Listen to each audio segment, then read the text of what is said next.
So one of my awesome customers ordered some wood eggs from me a couple weeks back.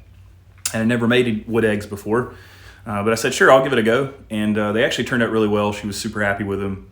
And I've had lots of friends and family tell me that I need to be making more of them, especially with Easter coming up. So I have an Easter market this Saturday at Junction Market in Winston-Salem. It's across from the Ramcat. And it's a great market. We've been doing it every 2 weeks. It's been really good to me. So if you're in the area and you'd like to check out a bunch of local artisans and makers and support small business, that's a great place to do it. And I'll be out there from 11 to 4 this coming Saturday, the day before Easter. So anyway, I've been making these eggs and I've not videoed any of it. And it's not really that exhilarating, but a lot of you seem to enjoy the videos of me making things, and so I thought I'd make a video of me making some of the eggs. So that's what I'm gonna do. So here's some clips of an egg I'm gonna make out of red heart. Beautiful stuff. And yeah, I'll get going. So nobody wants to hear the tool noise in these videos, so I figured I'd just do a voiceover, let you know what's going on in each step. So to start out, I'm going to use my slow speed grinder to get a sharp bowl gouge. Sharp tools are safe tools, make cleaner cuts, save you lots of time. So a little bit of time here is going to save me a lot of time in the long run. And as I'm sure you've noticed, some parts of this video are going to be sped up. This video in its entirety is about 18 minutes. So speeding it up saves a little bit of time. That way you can enjoy all the steps without sitting around all day waiting for it.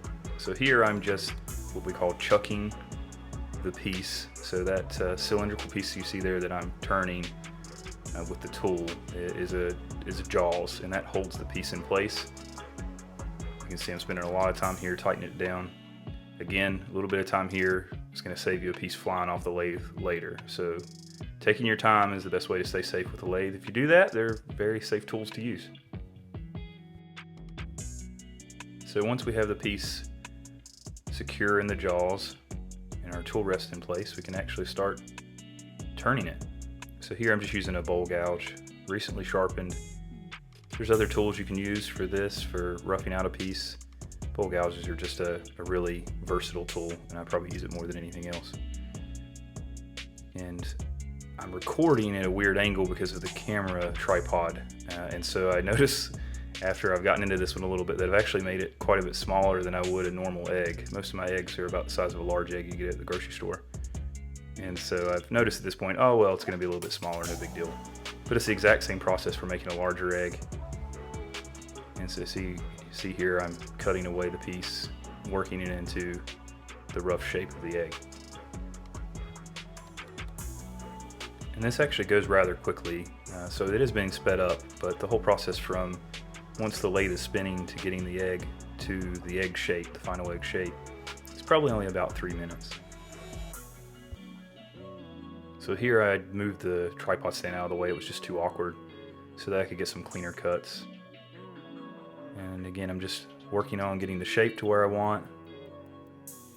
It only took a couple before I could get to the point to where I could eyeball it without using a reference egg that I stole from our refrigerator. But once you get the basic shape down, it's fairly straightforward. You just turn away until you get the shape that you want. So once you got your shape, now it's on to finishing. So this is going to be sanding. I have sandpaper from 80 grit all the way up to 600 grit.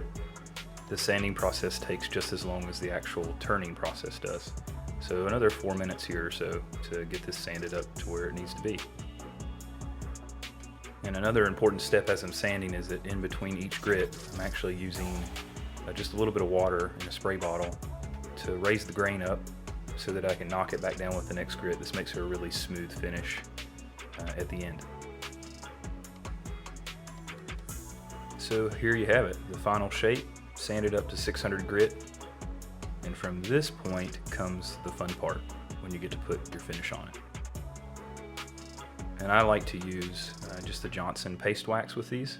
It gives a nice, not too glossy, but also not a matte finish, so it's somewhere semi-gloss, I would say. It's a nice look for wood, gives it a nice protective coat.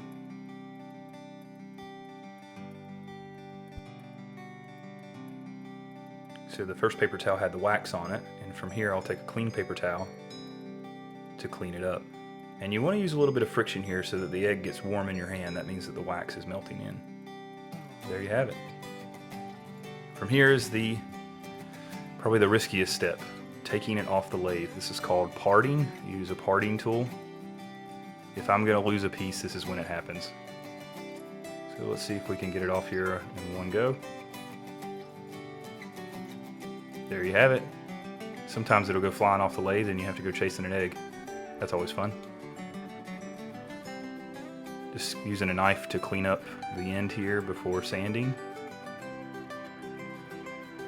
And then I'm just going to use an orbital sander going up through the same grits to blend in the end of this egg with the rest of the egg.